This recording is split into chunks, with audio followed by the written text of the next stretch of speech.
Hello friends. तो previous clip में मैंने आपको स्टैंडिंग वेव का ग्राफिकल एनालिसिस किया था। अभी थोड़ा कुछ प्रॉब्लम्स वगैरह करेंगे सुपरपोजिशंस और इंटरफेरेंस एंड ये स्टैंडिंग वेव्स पर। ठीक है, खास करके मेरा वो जो स्टैंडिंग वेव पर मैं बोल रहा था ना कि वो उसके कंपोनेंट्स वेव मतलब ट्रैवलिंग वेव, तो आपका एम्पलीट्यूड पहचानना होता है। अगर मान लो कॉस में दिया हुआ है तब तो आप समझो कि नॉर्मल है, साइन साइन होगा या तो कॉस कॉस होगा। लेकिन अगर मान लो कि साइन में लाना है तो तुम्हें एक साइन में लेना होगा और एक दूसरा माइनस में लेना होगा, माइनस साइन में। अब जैसे मान लो एक इक्वेशन दो दे रहा है कि two waves are simultaneously passing through a string.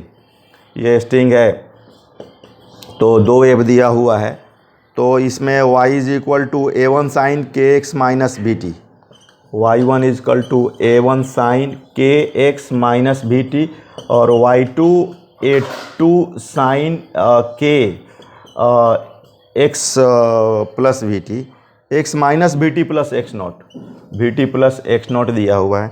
और सब के का वैल्यू 6.28, के का वैल्यू 6.28 पर सेंटीमीटर। ध्यान देना भाई, यूनिट्स कंसिस्टेंसी बहुत ज़रूरी होता है। एक्स नॉट जो दिया हुआ है वो है 1.50 centimetre, 1.50 centimetre.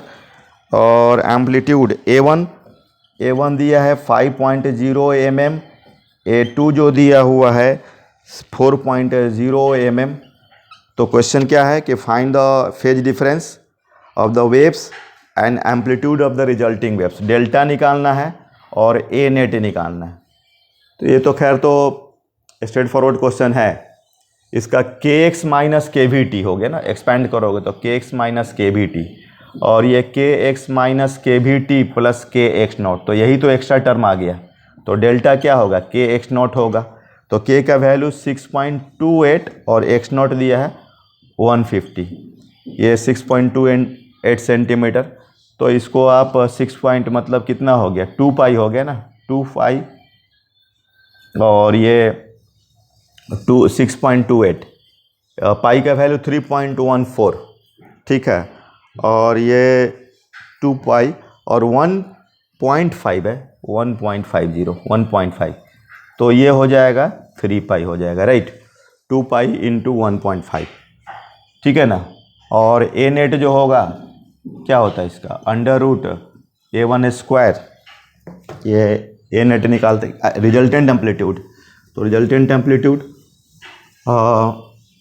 Sorry A is equal to A1 square plus A2 square, 2A1 A2 cos 3 pi, तो कॉस 3 पाई माइनस 1, ये होता है ना, पाई पर माइनस 1 होता है तो ऑड मल्टीपल पर माइनस 1। तो ये A1 माइनस A2 का होल स्क्वायर, क्योंकि माइनस, ठीक है। तो mod of A1 minus A2, तो 5 माइनस 4, तो ये हो गया 1 mm, राइट। तो ये अपना राइट। और भी कुछ जैसे एक मैं स्टैंडिंग वेव पर प्रॉब्लम करता हूँ, ये स्टैंडिंग वेव, तो इसमें मैक्सिमम मतलब ए मैक्स, ए का जो मैक्सिमम वैल्यू एम्पलीट्यूड का, क्योंकि उसमें तो तुम्हें पता है कि सारे पार्टिकल्स एसएचएम ऑसिलेट करते हैं, कुछ क्लैंपिंग रहता है, फिजिकली तो नहीं, मतलब ऐसा मन में मान के चलना है। और ए का मैक्सिमम वैल्यू 2 mm दिया हुआ है, फ्रीक्वेंसी 50 हर्ट्ज दिया हुआ है, और ट्रैवलिंग वेव का जो स्पीड TW का स्पीड दिया हुआ है 100 मीटर पर सेकेंड। तो और दिया हुआ है कि at t is equal to 0 all particles are at mean position, all particles are at mean position. अब इसमें ध्यान देना भाई कि कुछ पार्टिकल्स मीन पोजीशन पर रहेंगे, वो परमानेंट ही रहेंगे, और कुछ पार्टिकल्स जो होगा वो मूविंग रहेंगे। मतलब ऐसा नहीं कि मीन पोजीशन पर गया तो it means they are in the rest, ऐसा नहीं बात है, ठीक है। जो क्लैम्प्ड वाले पार्टिकल्स हैं, नोड वाले पार्टिकल्स हैं, वो they are in the rest, but every, और बाकी जो है वो आपका मैक्सिमम स्पीड से गुजरते हैं, ठीक है ना। मीन पोजीशन पर जाएंगे या तो नीचे जाएंगे या तो ऊपर जाएंगे, but they are at the SHM में क्या होता है, मीन पोजीशन पर बॉडी नहीं रुकता है, ठीक है ना। हाँ, लेकिन यहाँ पर है कि कुछ पार्टिकल्स परमानेंट रेस्ट पर रहेंगे, they are the nodes, they are the anti nodes.